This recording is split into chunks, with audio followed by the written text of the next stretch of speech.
Біз жаңғыру жолында бабалардан мирас болып, қанымызға сіңген, бүгінде тамырымызда бүлкілдеп жатқан ізгі қасиеттерді қайта түлетуіміз керек. Нұрсұлтан Назарбаев, болашаққа бағдар рухани жаңғыру жолдауынан.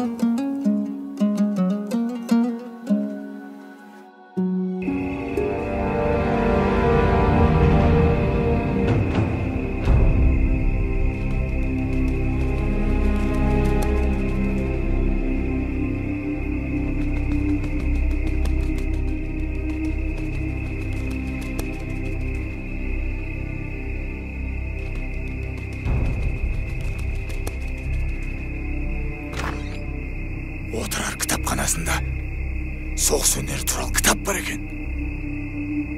Сол кітаптағы сызбаны алу керек. Ұқтың ба? Жарайды. Bir жолын табармыз.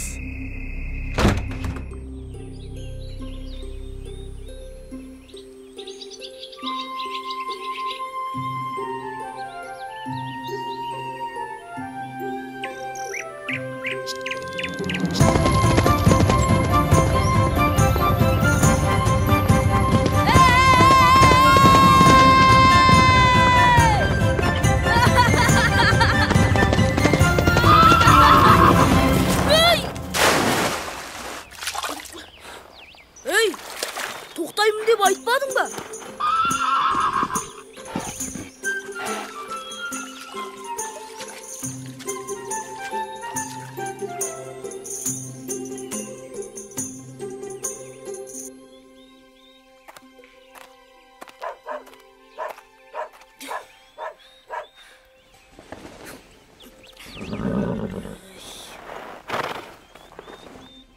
Әке, жылқыларды көріп келдім. Бастау жақта жайылып жүр екен. Түнде шөп басына шық түсті. Демек, ауа райы жақсы болады екен. Оны байқағаның дұрыс. Айбол, Ау, бері келші. я әке. Балам, енді саған білім алатын кез келді. Сондықтан бүгін Отырарға жолға шығасың. Сондағы ескі досым ұстаз ғой. Соның қолына барасың. Тамаша! Отырардан әкелген тәтті бәліштің дәмі әлі аузымнан кеткен жоқ. Жақсылап тоятын болдым. Баламысың деген ай. Жақсы білім алсаң, бар өмірің тәтті болады. Түсіндім, әке.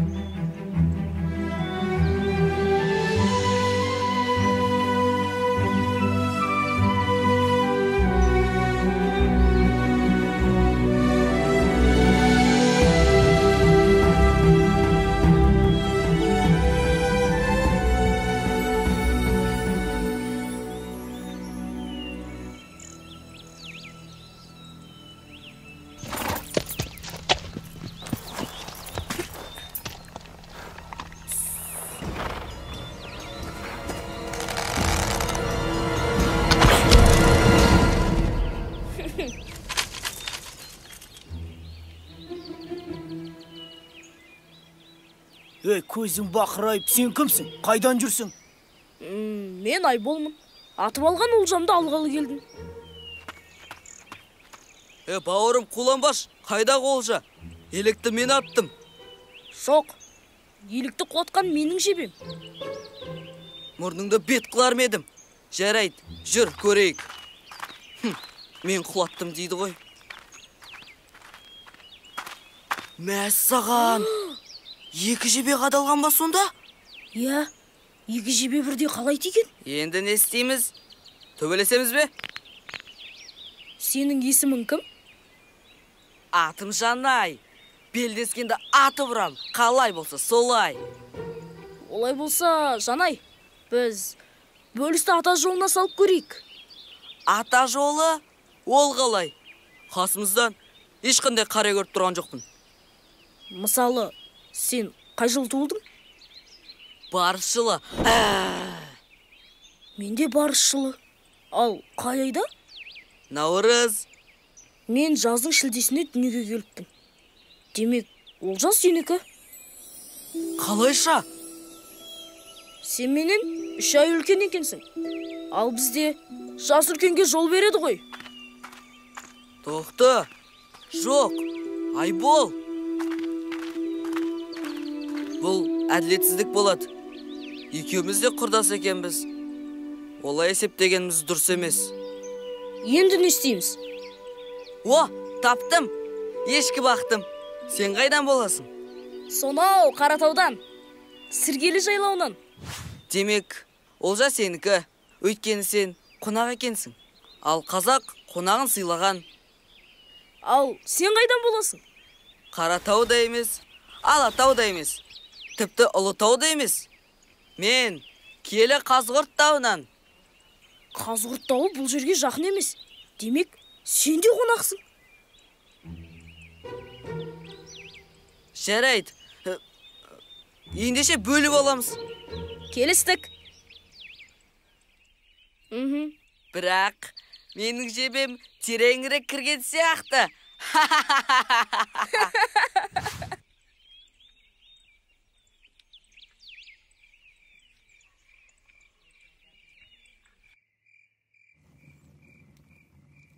Мен отырарға оқуға барам. Онда екеуміз де мәз емес екенбіз. Менің де оқуға зауқым жоқ еді. Қымыз ішіп, ет жеп, кекіріп жүретін кездер қалды. Енді кітапқа шұқшиып отыратын болдық.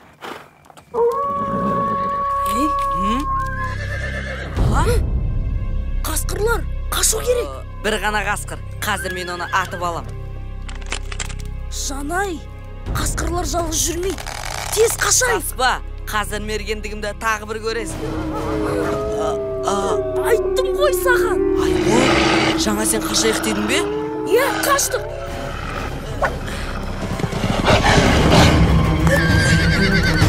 Жанай!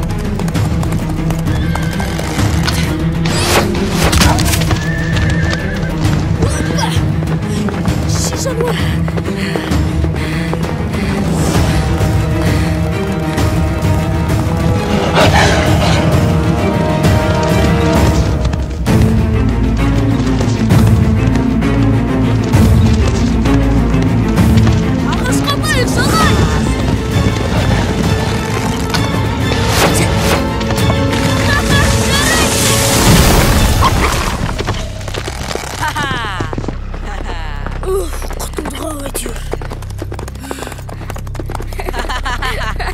Кеттік.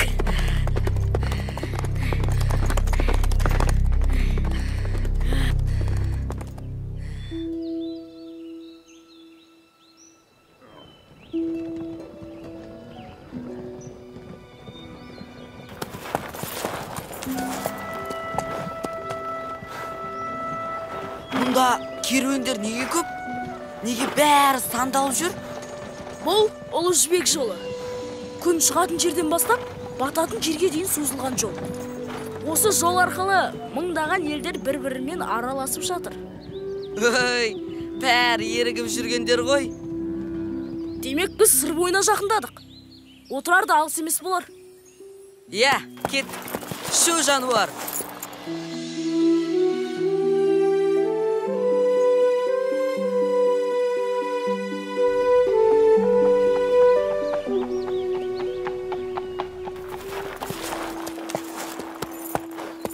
Айбол, әне, отырар көрінді. Келіп қаппыз ғой.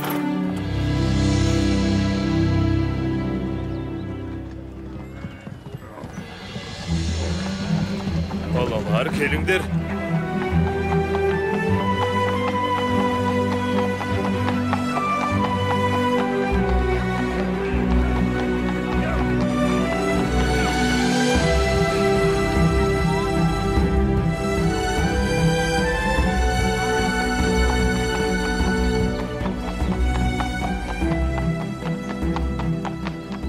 Екен үлкен, мәссаған. Зәулім үйлерін қараш.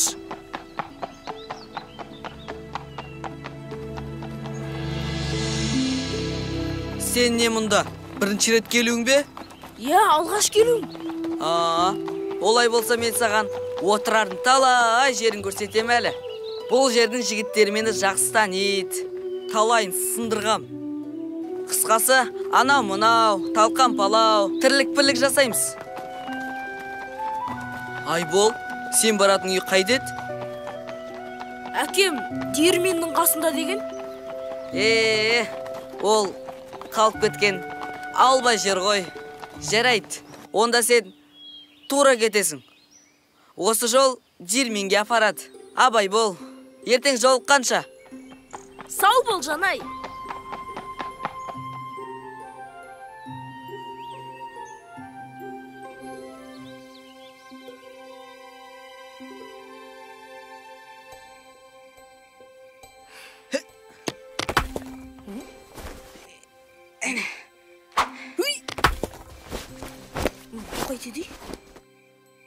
Әлі ұйықтап жатсың ба?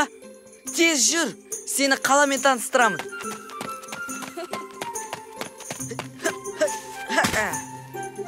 Жүр енді. Қазір шығам.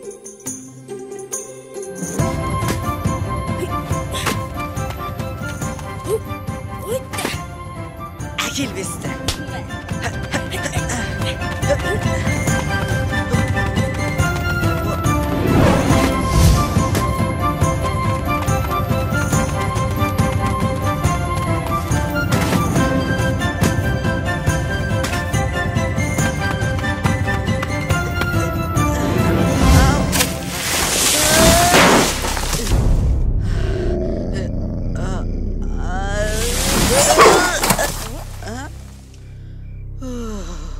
Сәл болмағанда өліп едім.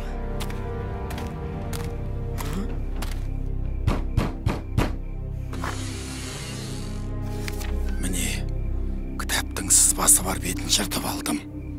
Өте жақсы. Тездетіп осы құрылғыны жасауға кірісеміз. Ай толғанда қалаға шабуыл жасайсыңдар. Соған дайын болыңдар. Ләппай тақсыр. Естігенімізді отырар әмірсіне айтайық. Бізге сене қоймас, баламыз ғой. Бірақ олар кітап туралы айтты. Соны іздеуіміз қажет. Жоспар бар ма? Бірінші, шапандағы кісінің кім екенін білуіміз қажет. Ал екінші қашу керек.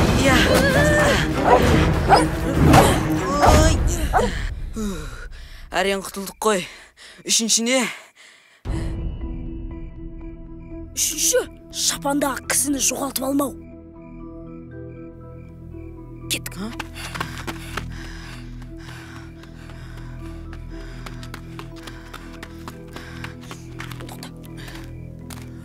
Кет. Hoppa.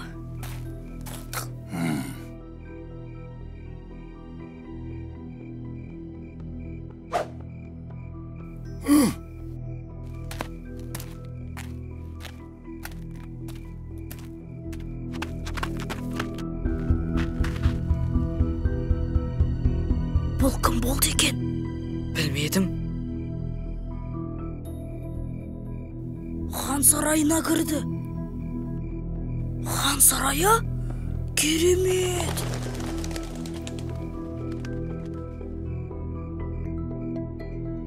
Демек хан сарайының қызметшісі болған ғой. Енді не істейміз?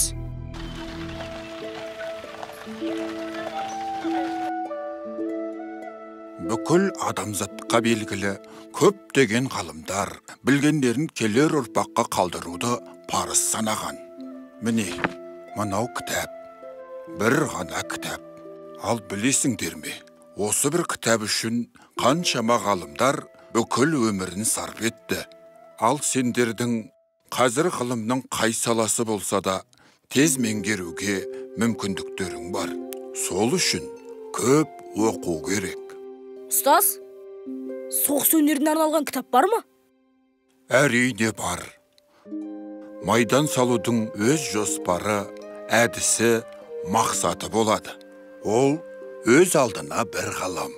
Алайда сендерге алғашқыда дүние таным, көркем сөз және математика сабақтарын алған дұрыс болады. Отырар әміршісі келеді. Ұстаз, аман есенсің бе?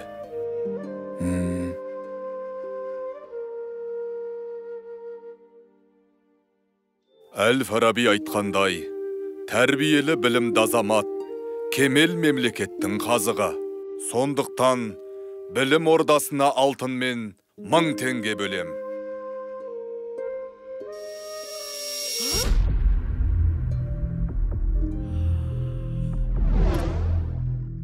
Әміршім, қазынаның ақшасын болмашы нәрсеге жұмсағаныңыз қалай? Одан көрі сарайыңыздың қамын ойлағаныңыз дұрыс болар. Жоқ, сарай күте тұрады. Алла разы болсын, әміршім.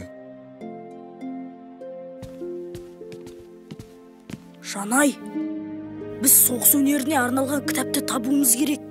Оны қайдан табамыз? Кітапханадан. Кеттік.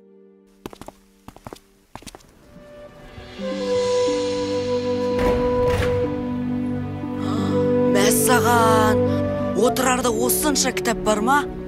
Адамзаттың бар қазынасы осында. Әй, сен де қағаздарды қазына деп, бірақ жұрттар отырар кітапханасы деп шулап жүреді. Соны түсінбедім. Енді мынаның арасынан кітабыңды қалай табамыз? Қазір. Міне, мынау біз деген кітап. Дәл өзі. Соғыс өнері жөнінде. Сендей қиялшыл баланы бірінші рет көруім. Кітаппен емес, қолмен соғысу керек. Мына жердің парағы жыртылған. Жауға ол үшін керек болды екен. Біреу қағаздан қайық жасап ойнаған шығар. Қане, келесі бетті көрейік. Міне, қамалға шығатын құрылғы. Олар осыны жасауда. Демек біз әрекет жасауымыз керек. Не әрекет? Менде жоспар бар. Кеттік.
Дайынсыңдар ма?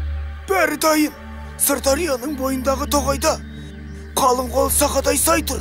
Күзетшілерді аластаған соң, от жағып белгі берем. Қалаға басып кіріңдер. Ләппай тақсыр.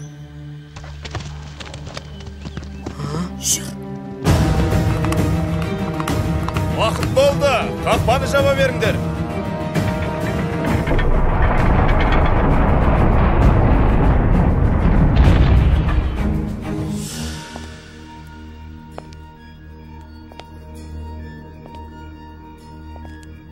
Бұл кім?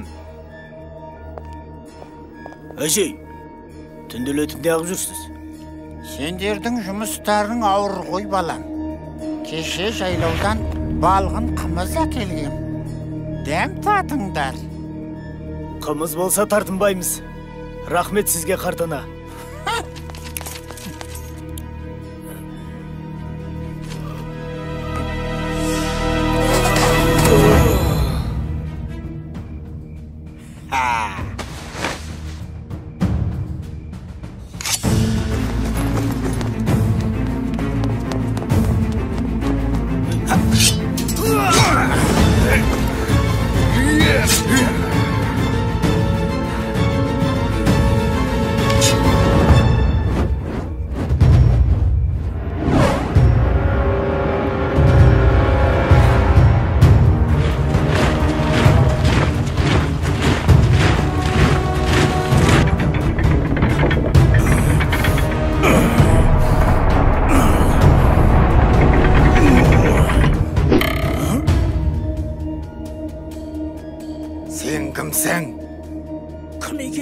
ақшы қане?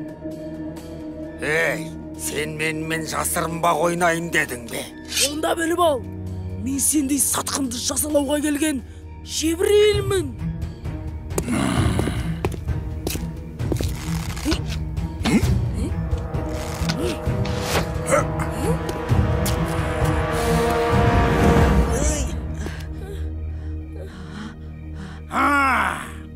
Күшіктер, сендер екенсіңдер ғой. Қазір сендерді. Кеттік.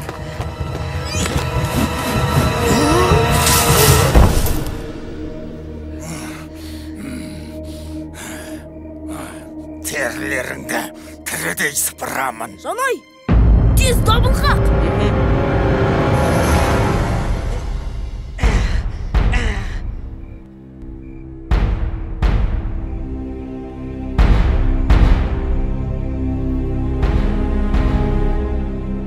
Отырарды бәрібір жаулаймыз. Бұл шаһарға мен әмірші боламын.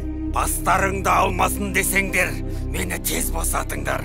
Кәне, босатыңдар. Көңілімдегі күдік рас болып шықты. Оңбаған сатқын неме?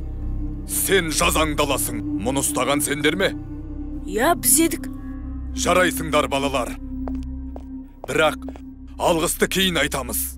Қазір жауды қайтару керек. Қане әскерлер, ұрысқа дайындалыңдар. Жауды қақпаға жақындатушы болмаңдар.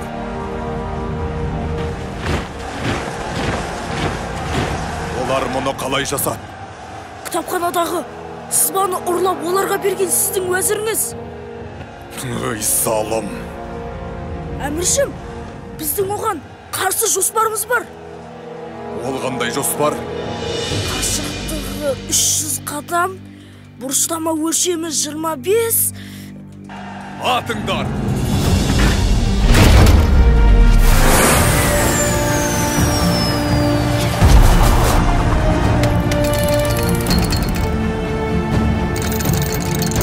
Атыңдар!